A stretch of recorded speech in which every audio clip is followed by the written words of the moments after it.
distinguished guests, ladies and gentlemen, Namaste, Ayubowan, Vanakkam, and a very good evening to all of you. My name is Ashin Sanibir Singha and I'm your host for the evening.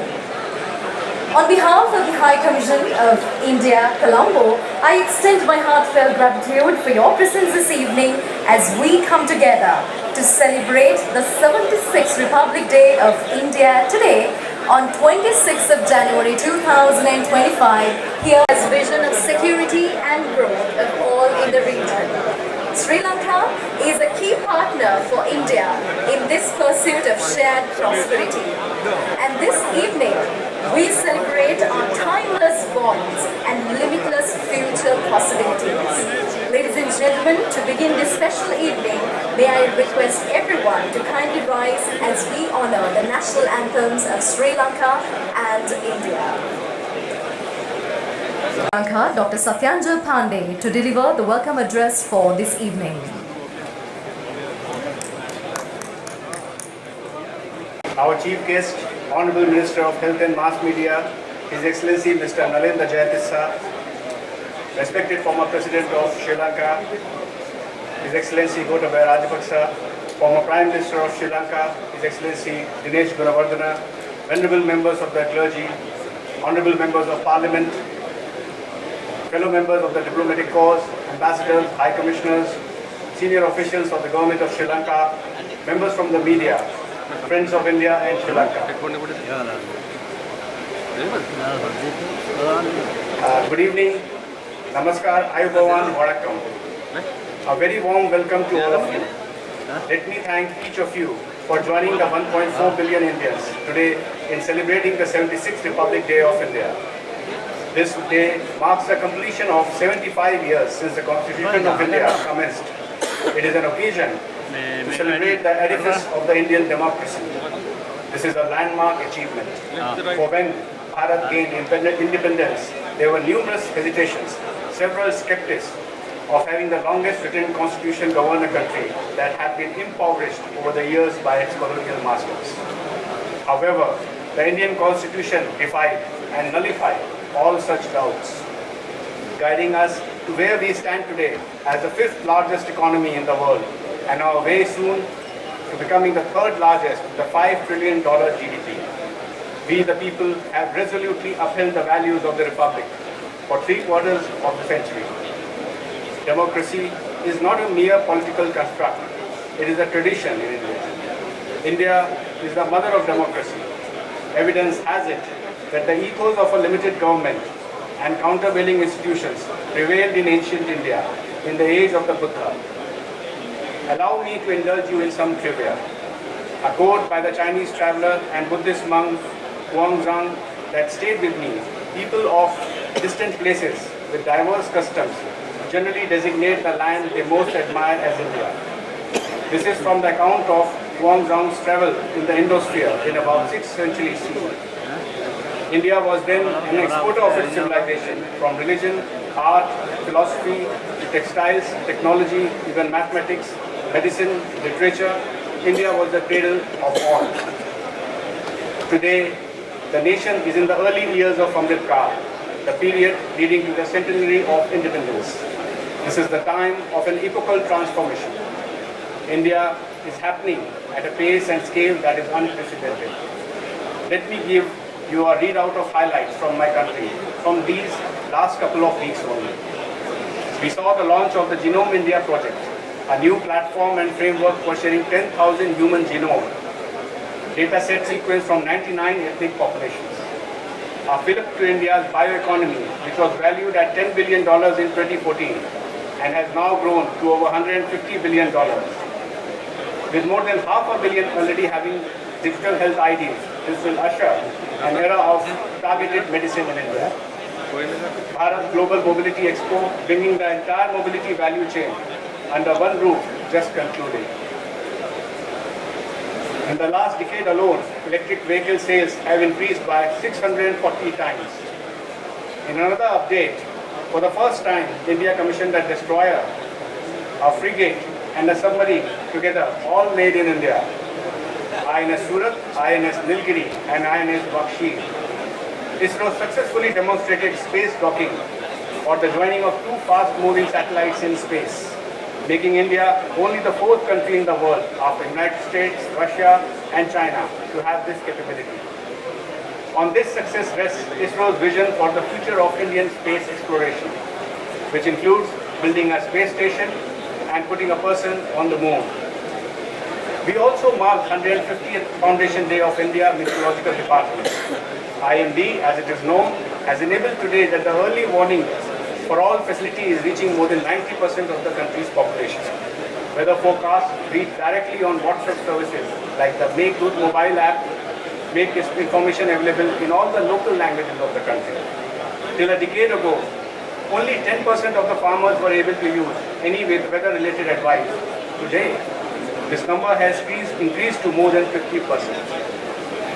Rural land digitization has achieved 92% coverage, giving legal property ownership to over 20 million rural families.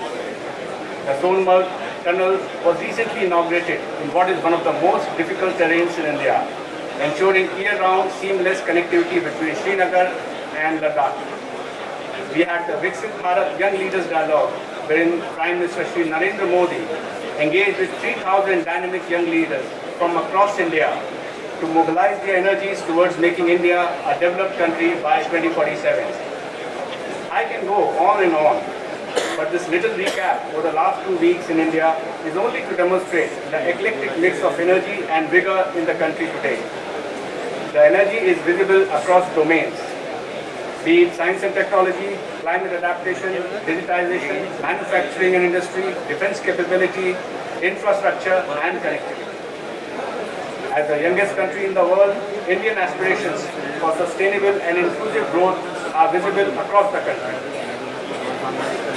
The underlying mantra of this growth is Sabka Saath, Sabka Vikas. Our vision of Atmanirbhar Bharat, self-reliance India, is not just about self-sufficiency. It is about being a partner in progress for our neighbors and the global community. We intend to take our friends along this trajectory, guided by a policy of neighborhood first and Vision Sagar. Today, I am delighted to be here as the Acting High Commissioner to India, its closest maritime neighbor and long-standing partner, celebrating the 76th Republic Day amongst our Sri Lankan friends. Sri Lanka, just as India, has remained a steadfast democracy and a republic through its independent years. India and Sri Lanka not only are fellow democracies, sharing in our diversity and dynamism, we are civilizational partners, sharing our history, language, religion and our stories have intertwined and our futures are interlinked. Our geographical proximity makes us natural partners, and the same proximity demands a mutual sensitivity to each other's interests. It also requires each of us to support the other with an unmatched spontaneity, unencumbered by third-party pulls and pressures. India has time and again demonstrated that it is a dependable partner and a reliable friend for Sri Lanka. Whether it is a natural disaster, mishaps at sea, the COVID pandemic, or the recent economic crisis, India has come to Sri Lanka's assistance always as the first responder. Our support has been timely, quick, and unconditional. India, as the co-chair of the Official Creditors Committee, remains involved in financial stabilization effort for Sri Lanka through its engagement with the IMF. In addition to the ongoing debt restructuring, India has created additional fiscal headroom for Sri Lanka by converting $100 million worth of development debt assistance to grants. This takes India's grant assistance to Sri Lanka to nearly USD 780 million, making India the principal development partner for Sri Lanka. India's development assistance project exists in each of the 25 districts of Sri Lanka. Completed projects amount to $390 million. Ongoing projects are approximately $201 million. And committed grant projects in the pipeline stand at nearly USD 180 million. As Sri Lanka turns a corner from economic recovery to growth, our leadership has indicated a strategic shift from debt-driven models towards investment-led partnerships across different sectors. This is a major highlight of the joint statement agreed upon by Prime Minister Shri Narendra Modi and President His Excellency Anurag Kumar Dissanayake. during the latter's visit to India in December 2024. These investment projects are focused on enhancing physical, digital and energy connectivity, the key pillars of our partnership. The energy projects include establishing industry grid connectivity and multi-product petroleum pipelines between both the nations. We have jointly decided that, post the successful launch of Nagapattinam and Kankesanturai ferry service, we will also initiate a ferry service between Rameshwaram and Talaimana. You must have seen that Indigo has emerged the largest foreign carrier in Sri Lanka. On the digital connectivity front, we are working to implement the Sri Lanka Unique Digital Identity project in mission mode. In keeping with the promise of the Sri Lankan government for people-centered digitization, SLUDI will be the foundational DPI to unlock benefits of the digital stack. A joint working group has been established to explore the implementation of DPI stack in Sri Lanka. We will also be assisting Sri Lanka in training 1,500 Sri Lankan civil servants across ministries and departments with a focus on e-governance, including the government e-marketplace. India's multimodal logistics digital dashboard, PM Gati Shakti, digitized customs and other taxation procedures. India's capacity building initiatives to extend to students as well, through the offer of nearly 1,000 scholarship slots under various schemes. Friends, while capacity building remains as a major pillar of our defense partnership, we are continually expanding and strengthening this dimension, further given our mutual and inseparable security interests. Last year saw the establishment of the Maritime Rescue and Coordination Center in Sri Lanka, amongst other assistance vital for Sri Lanka to enhance its maritime domain awareness. Both sides have now decided to work on our security cooperation agreement. We have also agreed to cooperate on hydrography. Colombo Security Conclave is an important platform for regional peace, security and development, which will continue to be buttressed. As you can see, the India-Sri Lanka partnership today is all-encompassing. India's growth and its capacities have been made available for Sri Lanka to partake in as per Sri Lanka's needs and priorities. It is often that one country tells another to exploit its market and its scale. We do that, for the intent is to transform the bilateral relationship into a new standard for friendly and neighborly ties. These ties may be non-reciprocal in benefits, but are underpinned by a significant measure of trust and goodwill that is very much reciprocal and mutual. The foundation of the comprehensive partnership between the two countries rests on the bonds of long-standing religious and spiritual links, filial friendships, language exchanges, traditional trading routes, and business exchanges between our countries. When India declared the Pali language as a classical language, Sri Lanka joined us in the celebration. We have recently supported the reprinting of the Pali grammar book, Namamala, the World Hindi Day. Sri Lanka's first ever open learning certificate course in Hindi was also launched recently. Legend and devotion connect our people through the Ramayana trail in Sri Lanka and the Buddhist circuit in India. It is no surprise, therefore, that India remains the largest source of tourists to Sri Lanka. As is evident, the India-Sri Lanka partnership is just as democracy.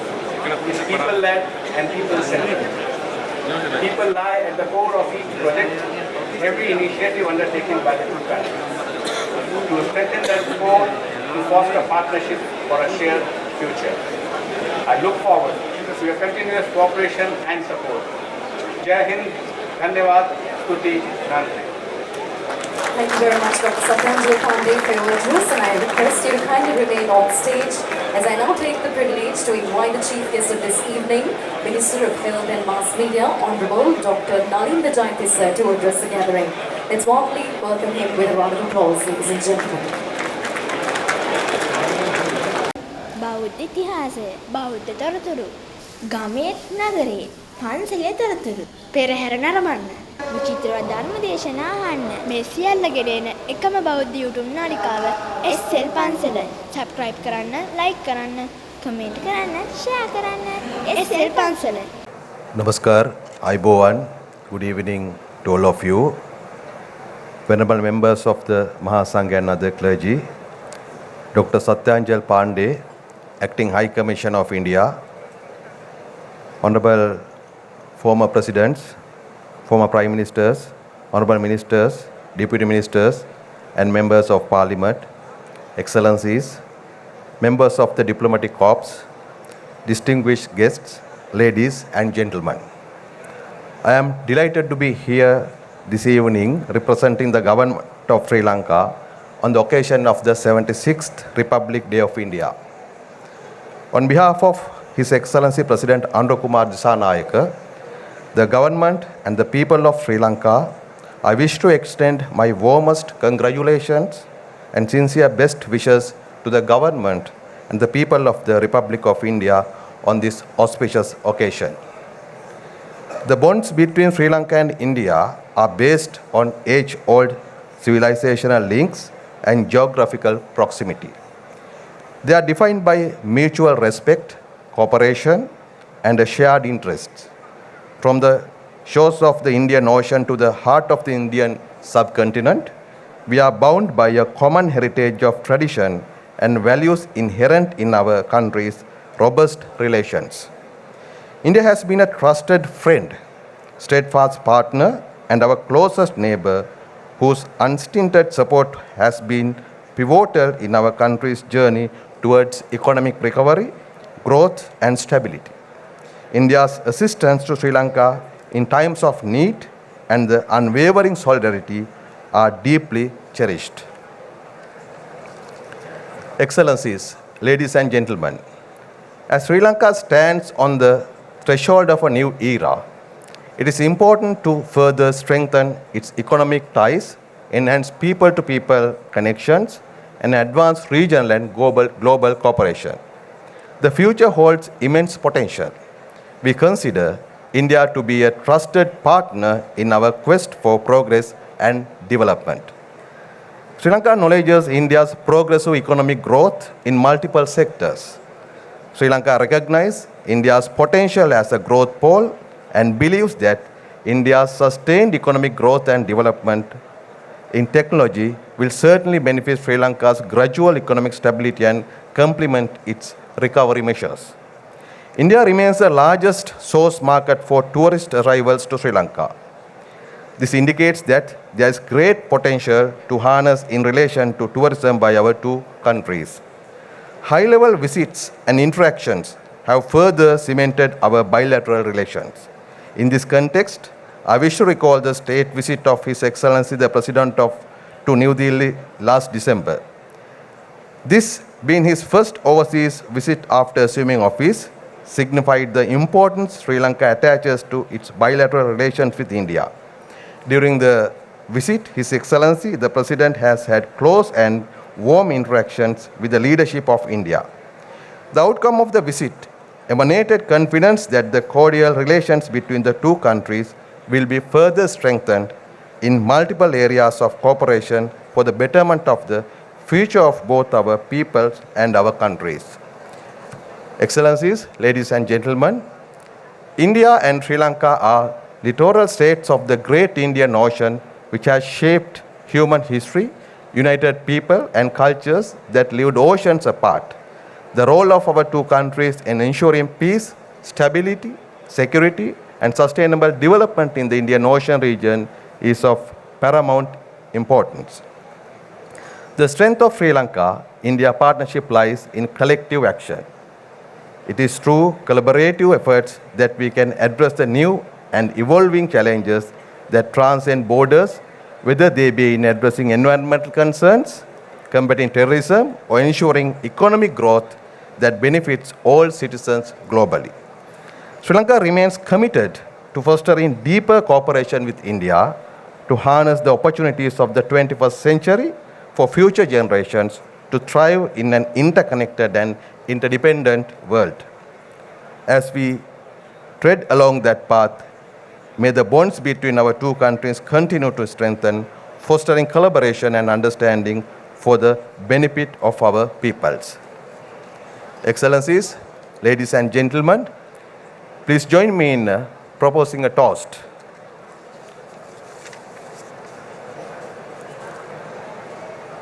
Thank you, Honourable Minister, for your address. Ladies and gentlemen, at this moment it is time for us to raise a toast to the spirit of friendship, unity and progress between India and Sri Lanka. I request the dignitaries to please rise with your glasses.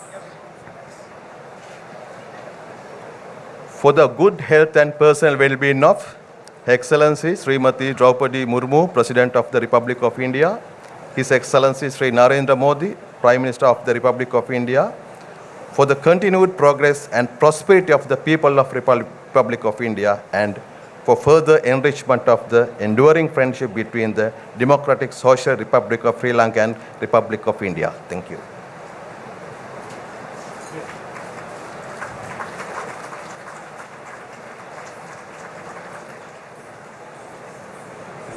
බෞද්ධ ඉතිහාසය, බෞද්ධ තොරතුරු, ගමේත් නගරේ, පන්සලේ තොරතුරු, පෙරහැර නරඹන්න, විචිත්‍රවත් ධර්ම දේශනා අහන්න, මේ සියල්ල ගෙනෙන එකම බෞද්ධ YouTube නාලිකාව SL පන්සල. subscribe කරන්න, like කරන්න, comment කරන්න, share කරන්න SL පන්සල.